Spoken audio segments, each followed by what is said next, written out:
Podcast GIF, um programa dedicado a debater temáticas do investimento social privado. A série especial Grantmaking traz para o debate as oportunidades, os aprendizados e os desafios das práticas de doação promovidas pelos investidores sociais e suas contribuições para o fortalecimento da sociedade civil. Sejam bem-vindas e bem-vindos a mais uma edição da série especial Grantmaking do Podcast GIF, uma iniciativa do Grant Lab, plataforma de compartilhamento de conhecimento sobre Grantmaking, que visa contribuir para o investimento social privado mais doador no Brasil. Nesta segunda temporada, convidamos representantes do setor a refletirem sobre os desafios presentes no dia a dia do relacionamento entre grantmakers e grantees e as oportunidades para o fortalecimento das organizações financiadas e o impacto socioambiental positivo a partir da prática de Grantmaking. Eu sou Daniele Próspero e hoje vou conversar com Joyce Toyota, diretora executiva e cofundadora da Vetor Brasil, organização da sociedade civil que atua na atração, pré-seleção e desenvolvimento de profissionais para atuar no setor público e, com isso, busca contribuir para a efetividade da gestão pública a fim de potencializar a ação e o impacto do governo. Olá, Joyce, obrigada por ter aceito o convite para participar deste bate-papo. Olá, Daniele, eu que agradeço o convite para estar aqui com vocês hoje.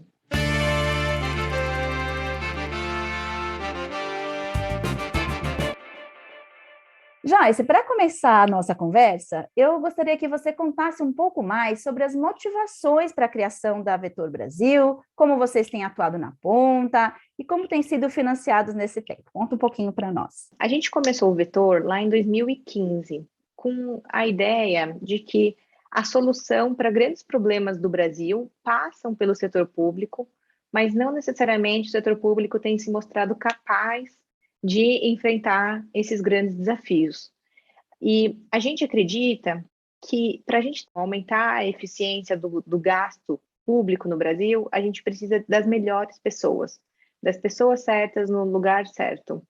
E por isso a gente começou o Vetor com a ideia de atrair, selecionar e formar profissionais muito bons e muito comprometidos com o Brasil, para que eles também pudessem se conectar em rede, se conhecer e assim a gente criar tanto um pipeline de lideranças públicas para o Brasil, quanto também um grande movimento, massa crítica, para fazer essa transformação do lado de dentro do setor público. Então, o que significa isso na prática?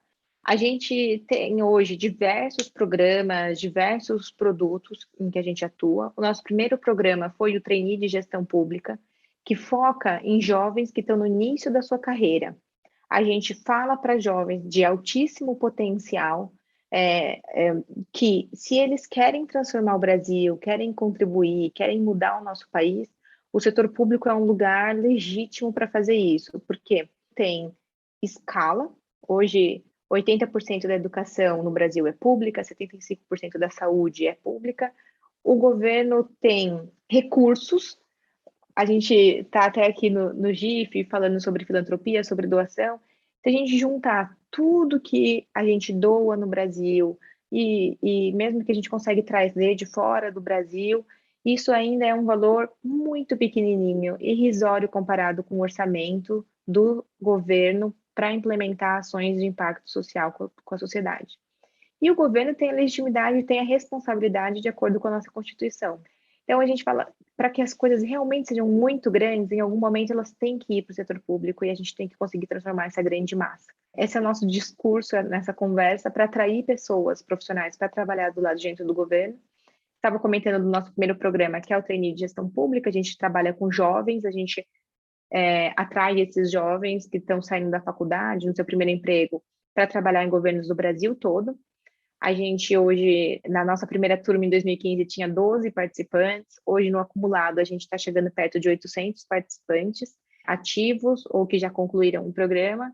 E a gente trabalha com governos de todos os estados do Brasil e de todo o espectro partidário com bastante orgulho, porque a gente sabe que gente boa, gente querendo fazer boa gestão, tem em todos os lugares. E para a gente é muito legal poder ter essa atuação suprapartidária. A gente também desenvolve outros programas de atração, formação de profissionais mais experientes nos cargos de alta administração, também de média gerência, seja na educação, na saúde, em diversos temas, sempre com essa ideia de transformar pessoas para que as pessoas transformem o nosso setor público e assim a gente tenha serviços públicos de qualidade para a nossa população.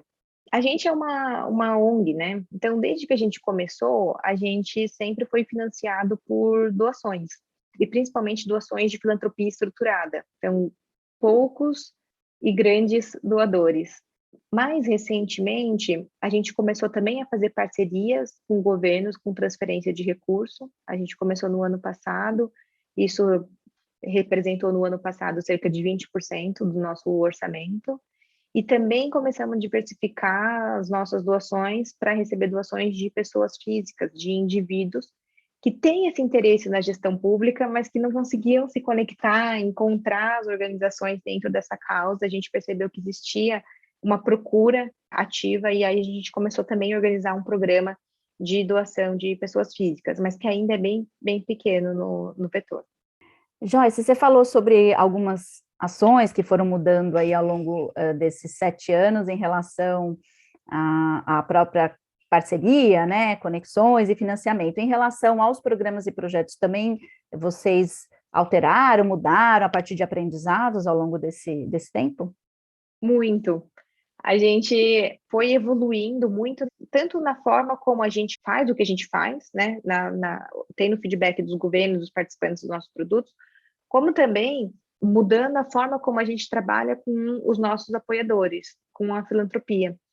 Por quê? E eu acho que a gente, de 2015 para cá, para quem acompanha o setor, a gente passou por muitas mudanças e um amadurecimento muito grande.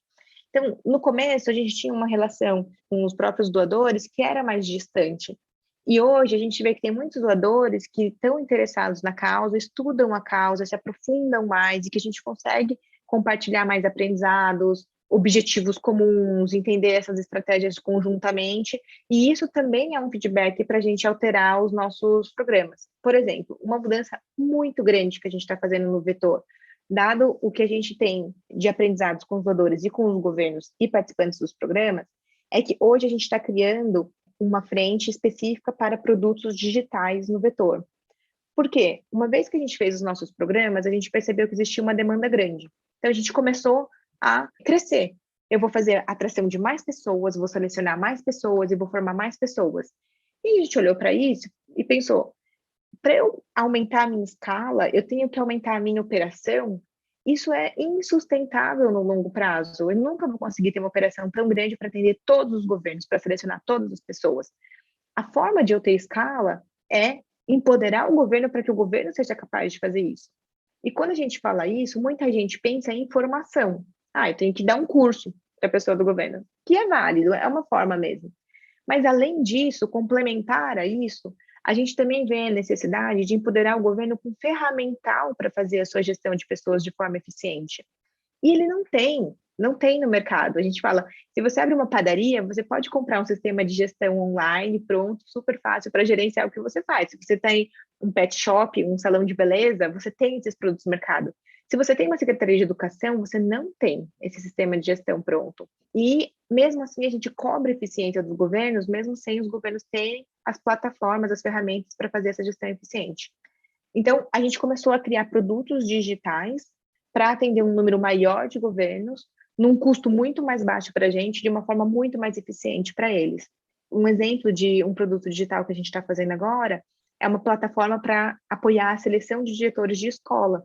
É uma necessidade que todas as redes estaduais e municipais têm, com desafios muito grandes, num país em que ainda é predominante a seleção por indicação política, e que a gente agora acredita que é possível, né, que existe metodologia e tecnologia para a gente oferecer esse produto de forma escalável para os governos. Então, essa é uma das coisas que a gente mudou na nossa estratégia e tem feito mais recentemente. Super interessante, muito bacana mesmo.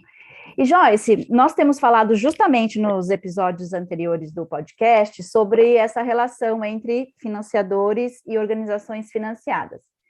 A Vetor, né, enquanto organização financiada com recursos filantrópicos, Quais características ou práticas definem para você uma boa ou uma experiência não positiva de financiamento? Estando na diretoria executiva do Vetor, uma parte muito grande do meu trabalho é justamente nesse relacionamento com os apoiadores, né? Com os nossos financiadores.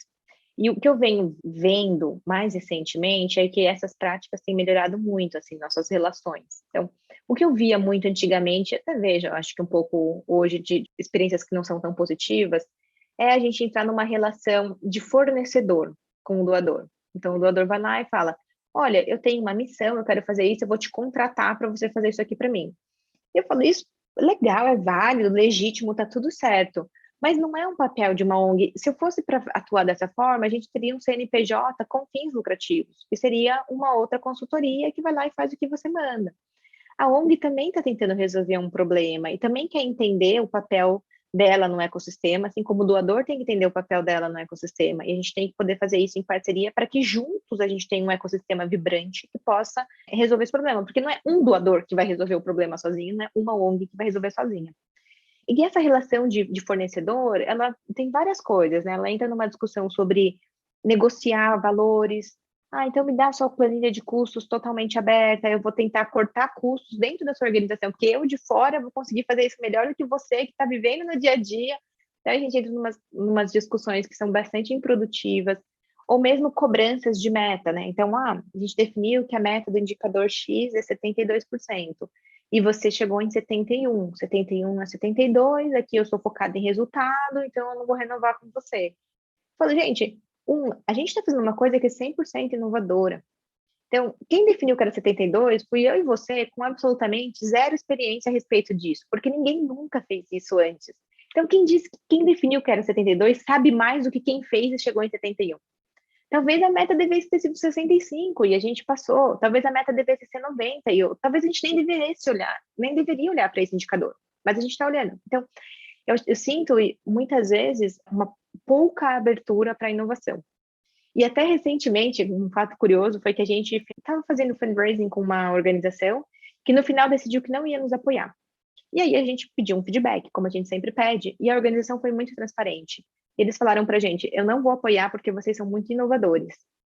Eu falei: adorei esse feedback. E fez todo sentido, porque a pessoa me explicou, falou: Joyce, a gente gosta de apoiar coisa que eu consiga medir, que eu consiga saber o resultado exato. Vocês estão fazendo uma coisa que ninguém nunca fez. Eu não acho que eu vou conseguir aportar conhecimento técnico com vocês e nem acompanhar o que vocês estão fazendo.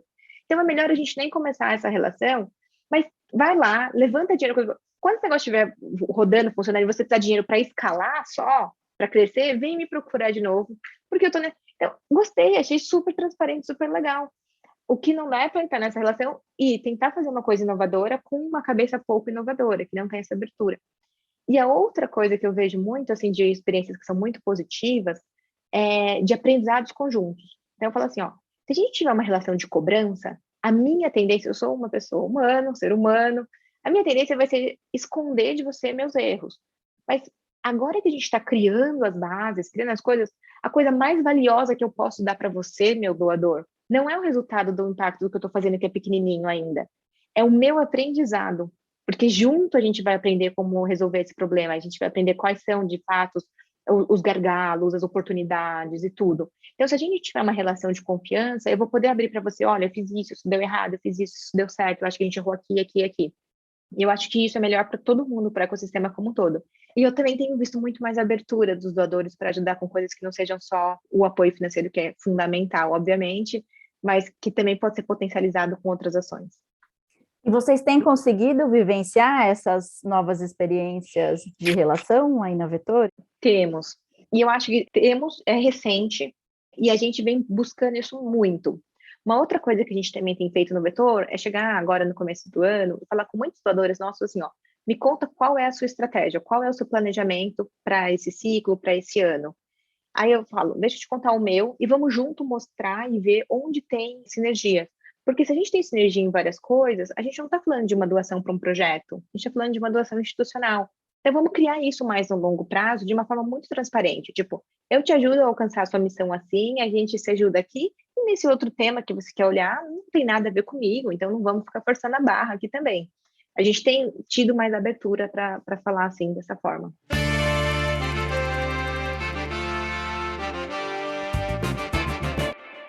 Eu queria explorar, então, contigo, Joyce, um exemplo prático vivenciado recentemente pela Vetor Brasil, que foi o fato de vocês terem sido selecionados para receber 4 milhões de reais da Mackenzie Scott, que é autora, ativista e filântropa americana. Acho só importante situar para os nossos ouvintes alguns pontos sobre a Scott. Em maio de 2019, ela assinou o Giving Pledge, prometendo doar pelo menos metade de sua riqueza ao longo de sua vida. Em 2020, ela anunciou um pouco mais de 5,8 bilhões de dólares em doações, segundo dados da Forbes, para cerca de 500 organizações sem fins lucrativos.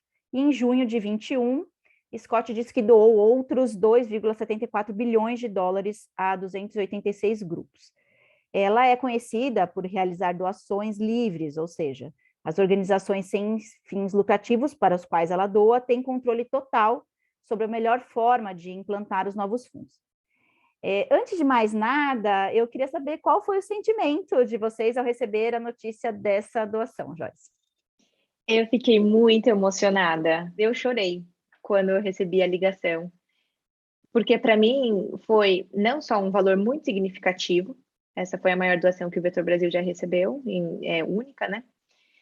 Mas também foi a forma. Ela mesma fala, a Mackenzie Scott fala nos posts dela, né, no blog do Medium que ela faz, ela fala, a gente está aqui não está doando só dinheiro, a gente também está doando um voto de confiança para essas organizações. E isso faz com que as próprias organizações acreditem mais em si próprias.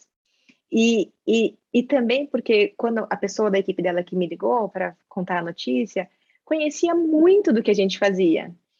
Então deu aquela sensação de que, nossa, todos os materiais que a gente mandou, reuniões que a gente fez, dúvidas que a gente tirou, a gente de fato estava sendo escutado, estava sendo ouvido, para que agora ela pudesse falar, a gente está dando porque a gente acha relevante o que você faz, difícil de explicar para fora, nem todo mundo compreende, mas é importante, a gente quer que você continue fazendo isso e confiando, né, no que você está fazendo. Então, para mim foi muito emocionante.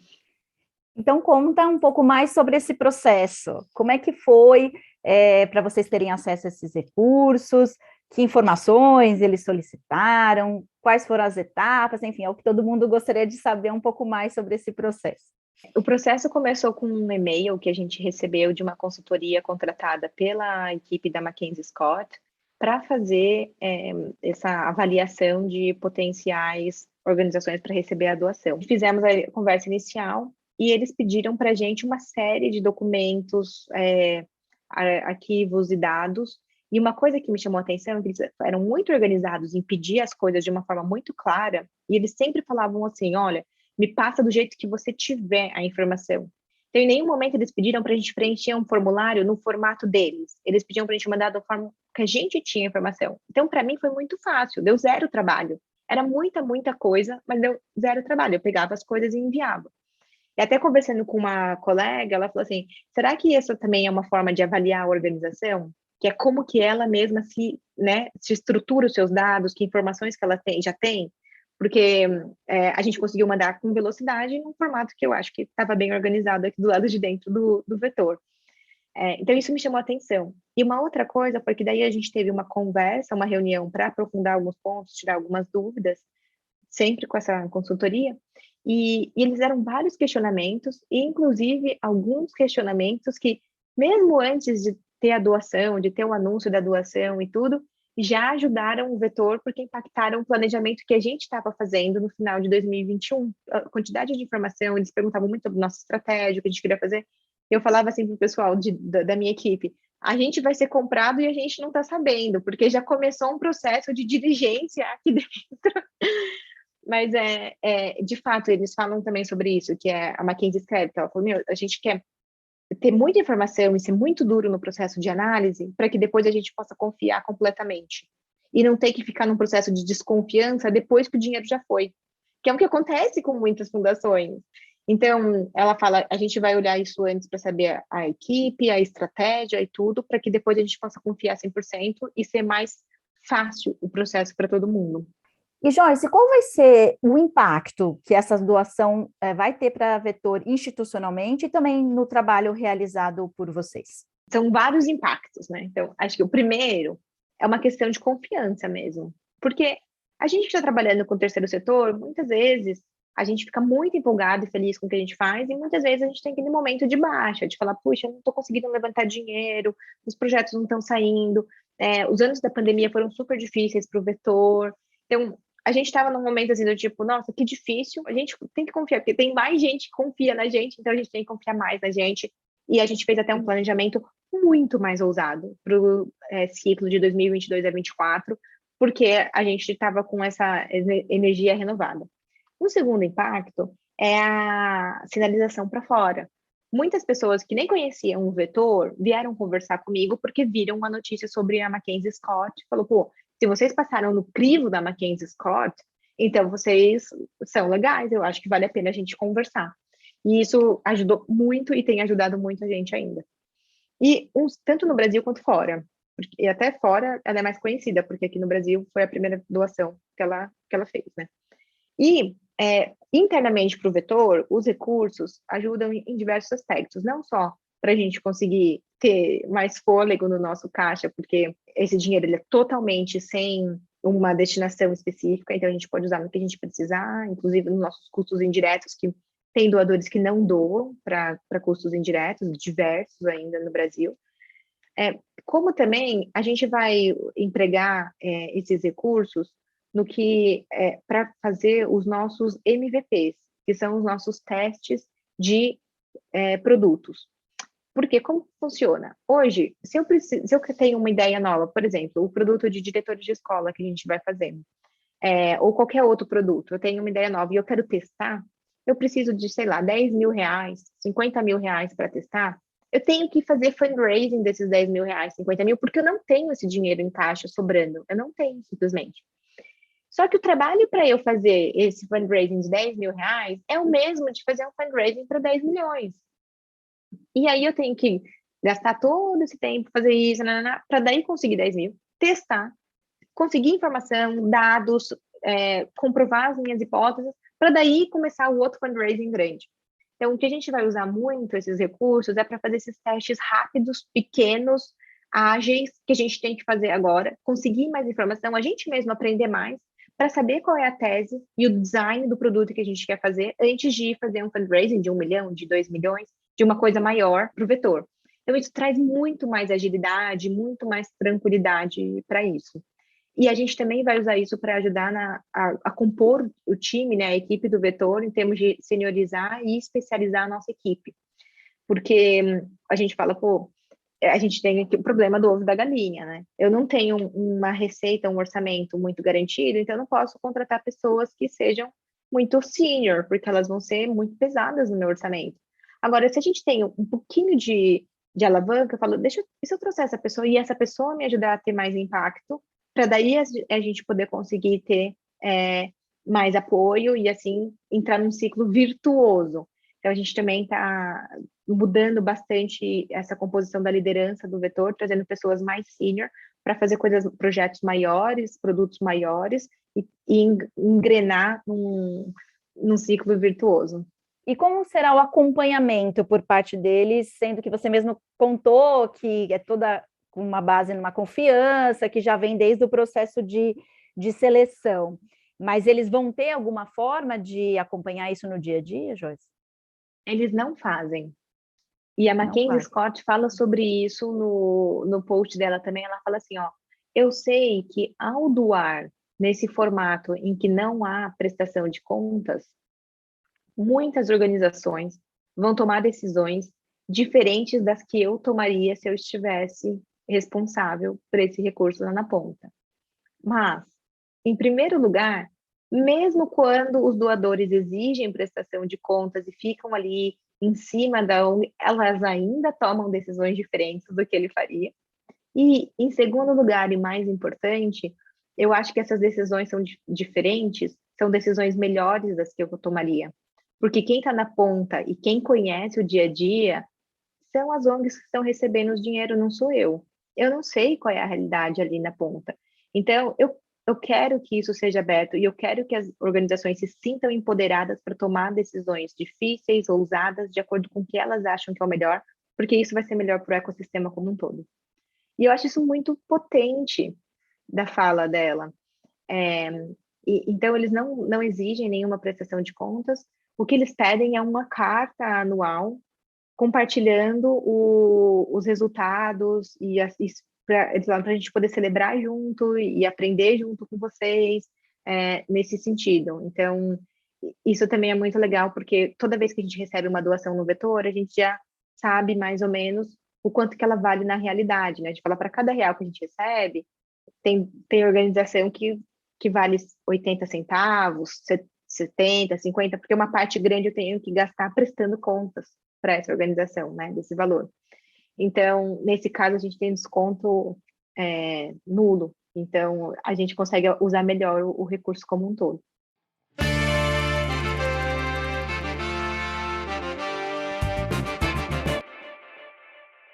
Então, para fecharmos o nosso bate-papo hoje, eu gostaria que você comentasse os aprendizados dessa experiência tão recente, mas o que você acha que ela pode ensinar tanto para as organizações financiadas quanto para as organizações financiadoras? Para mim, um grande aprendizado é o da confiança, tanto de a gente confiar em nós mesmos, quanto a gente confiar no ecossistema, que é ONGs confiarem nos doadores, doadores confiarem nas ONGs, ONGs confiarem em outras ONGs, doadores em outros doadores.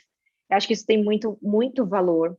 Isso diminui custos desnecessários, isso aumenta a nossa eficiência e a gente faz pouco isso. O Brasil é um país de muita desconfiança e a gente não precisa reproduzir isso no nosso ecossistema da filantropia. Eu acho que a gente pode ter mais um trabalho em conjunto melhor. E uma outra coisa que mudou muito para a gente fala bastante no Vetor, é o mindset da escassez e da abundância. Então, quando a gente entra nesse mindset de escassez, a gente fala, não vai ter doação, não vai ter gente para o projeto, então vamos fazer um orçamento um pouco menor, vamos pensar um projeto menor, vamos fazer tudo menor, e aí, obviamente, isso acaba acontecendo na prática, acaba não tendo. E a ideia é, quando a gente pensa na abundância, a gente fala, deixa eu pensar grande, sonhar grande de fato, apresentar uma coisa relevante, que vai ajudar de fato a mudar a realidade social do país, e aí com isso eu vou ter que trazer os recursos das pessoas e tudo mais junto. Então, hoje a gente está conseguindo virar um pouco essa chave de falar, eu tenho que ter um mindset de abundância e acreditar que essas coisas vão acontecer, senão a gente não entra numa rota de crescimento e sim de definhamento.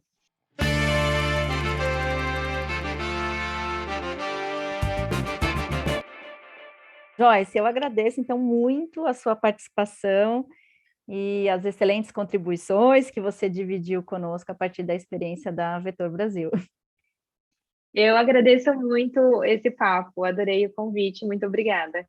Bom, por hoje ficamos por aqui. Os próximos episódios da série especial Grantmaking terão novos convidados e convidadas para continuarmos essa jornada de debates para o fortalecimento da prática e aprimoramento da relação entre grantmakers e grantees. Este e os demais episódios da série podem ser acessados no site GrantLab, www.grantlab.gif.org.br. Todos os episódios do podcast estão disponíveis também nas principais plataformas de stream e no site do GIF. O Estúdio Cais assina a produção desse programa, que contou com a edição do Estúdio Zut. Até breve!